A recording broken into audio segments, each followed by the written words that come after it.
ça va au-delà de mon visage, enfin ma tête. Oui. Ça fait tout le temps. Oui. C'est ça. Enfin, je m'explique, c'est pas, pour moi, c'est pas de la transparence, du coup, tu vois. C'est en fait, je sais pas. Mais ça, c'est pour l'instant. C'est là. Tu es encore fasciné par la réorchestration énergétique, ce que je comprends. Ouais, c'est des petits mouvements comme ça. Oui, oui. Mais ça, c'est le déploiement énergétique de l'impression précédente d'être un moi illusoire. Le cerveau, le corps doivent mobiliser une quantité incroyable d'énergie pour produire l'illusion d'un moi. Quand ça disparaît, il y a tous ces petits fourmillements qui, tu vois. C'est ça, les fourmillements. Ces fourmillements, c'est de l'énergie qui se répartit. Bah, on fait tout là. Ouais, mais après ça partout, hein, ça va aller jusqu'à Neptune, hein. Et au-delà. Je veux dire par... C'est ça. Ça, c'est juste un temps. Okay. Mais ce qui va demeurer, plus on va le faire, c'est la transparence. Okay. Mais qu'importe les mots, même si tu dis espace, je tamponne, tu vois. Mais ce qui est fou, c'est avec la tête, du coup, quand moi je pensais cet espace-là, parce que je l'ai quand même déjà été dans ma vie, je pense, ben, bien sûr, je le sais. La tête, elle est tellement lourde, t'as plus envie de la bouger, quoi, tu vois. Je pense que ça doit être, comme tu dis, des remaniements et machin. Il y a des remaniements qui ont lieu, c'est tellement... Attendez, on inverse le sens de la perception. Tenez vos oreilles là. 2 sensations, d'accord? Qu'est-ce qu'il y a entre les 2 oreilles au niveau visuel? Visuel.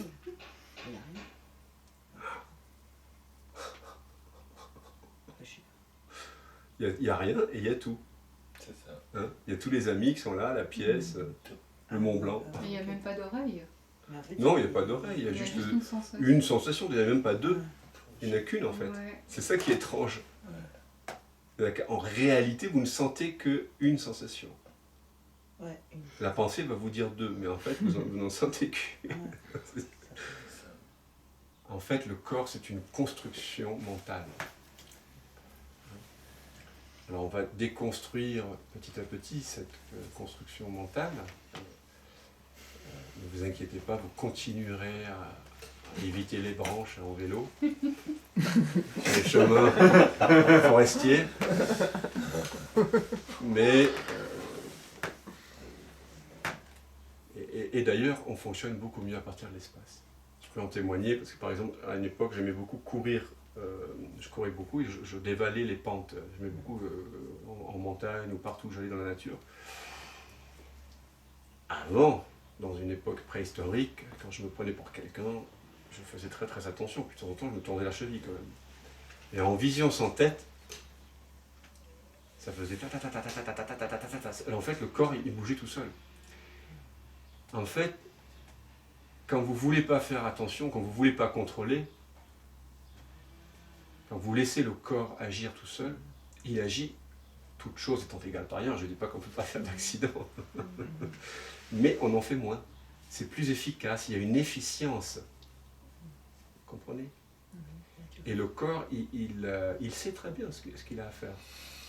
C'est juste vivre sans identification inutile.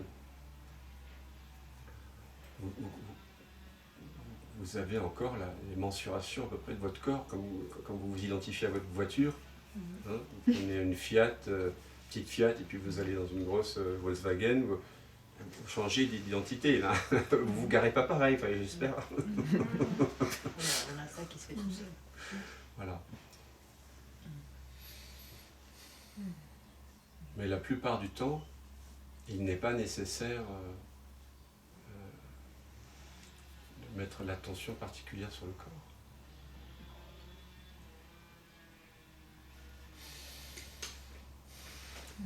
Le corps, il apparaît dans cet espace. Il apparaît et il disparaît.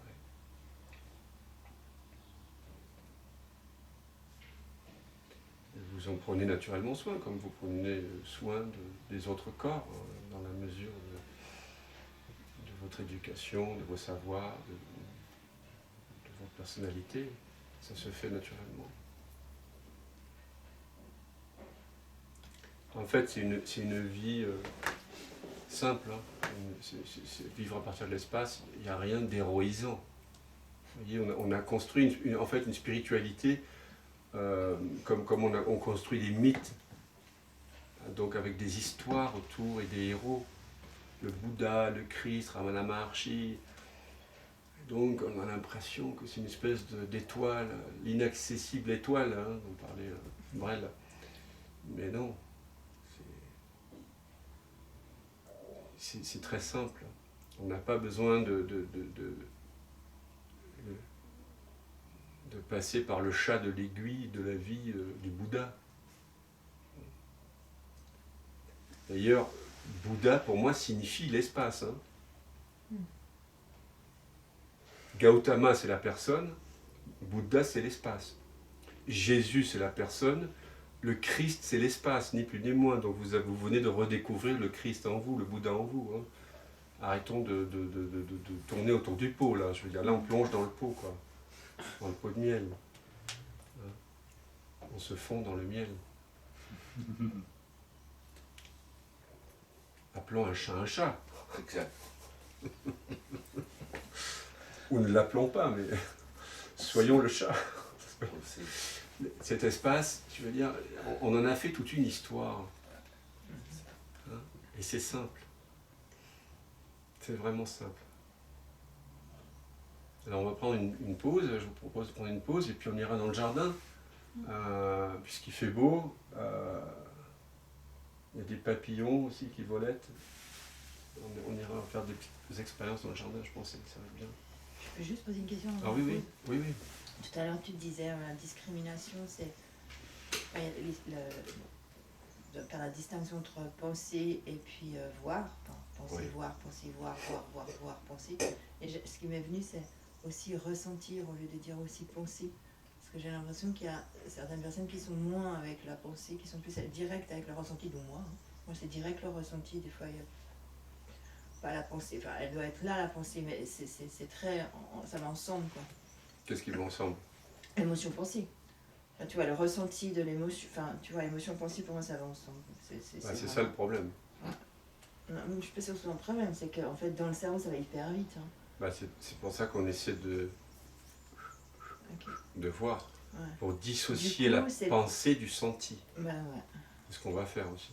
Ouais, mais le senti, ça dépend d'où tu sens. Ouais. Et oui, parce que si tu sens à partir de l'espace, comme ce que... Ouais, c'est ça, c'est exactement ça.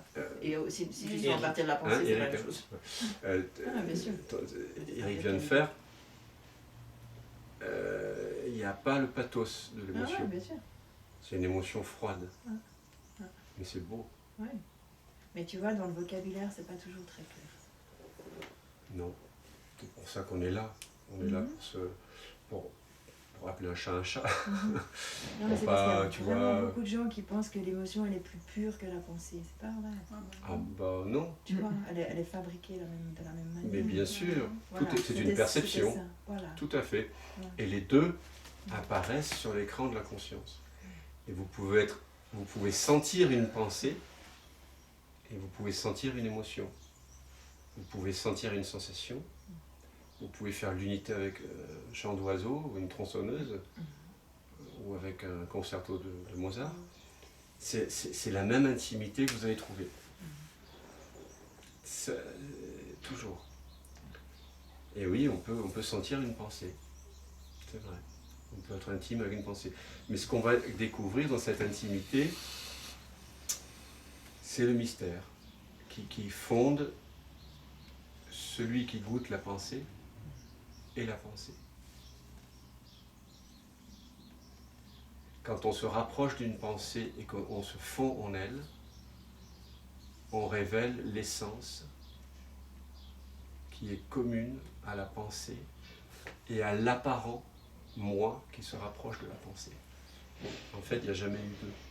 Mais quand les deux vagues se rapprochent l'une de l'autre, elles perdent forme et nom et révèlent qu'elles sont en fait faites de la même eau.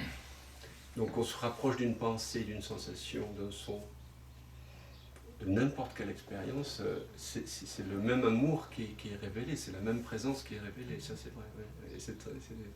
Et tu le sens ça? Par moment. Oui, bah oui, je pense qu'il y a des fois, oui, quand c'était l'expérience de faire l'unité, quoi, le on, là, de se mettre avec et puis de voir. Mais c'est vrai que ça peut être avec quoi que ce soit. Quoi. Exactement. C'est ça qui est incroyable, c'est qu'on peut revenir à soi à partir de n'importe où. On n'est jamais perdu, quoi. Même les choses désagréables. Oui.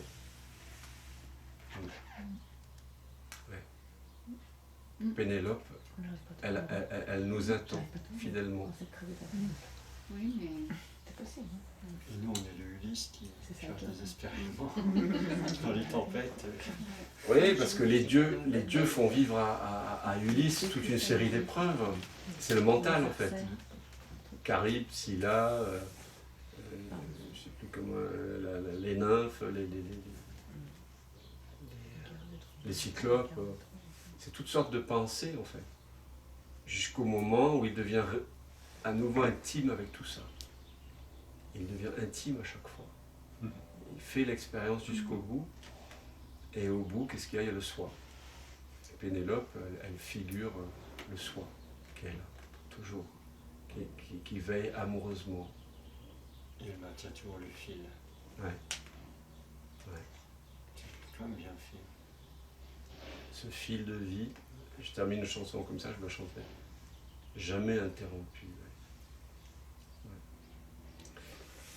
On a l'impression de figurer notre vie par des pensées, par la mémoire.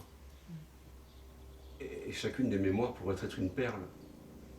Et donc on a l'impression que les perles sont reliées entre elles et qu'elles existent de façon indépendante, on pourrait dire.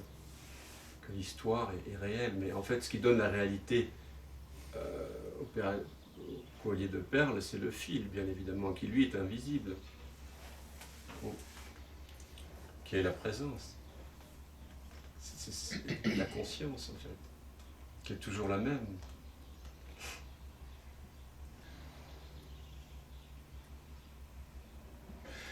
C'est bon de sentir ou de goûter toutes ces vibrations, toutes ces paroles, ça remplit, quoi. C'est déjà rempli, mais c'est... Oui, c'est goûteux, quoi, c'est bon.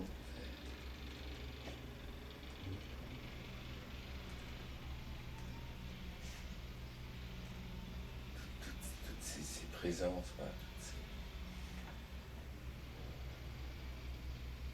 Oui, on peut les laisser apparaître et disparaître, fondre en elles, se fondre complètement dans les sons, dans les sensations, dans les pensées. Voir qu'il n'y a eu aucune distance en cet instant entre nous et les sons, entre nous et les sensations, entre nous et les odeurs, nous et les goûts, nous et les pensées.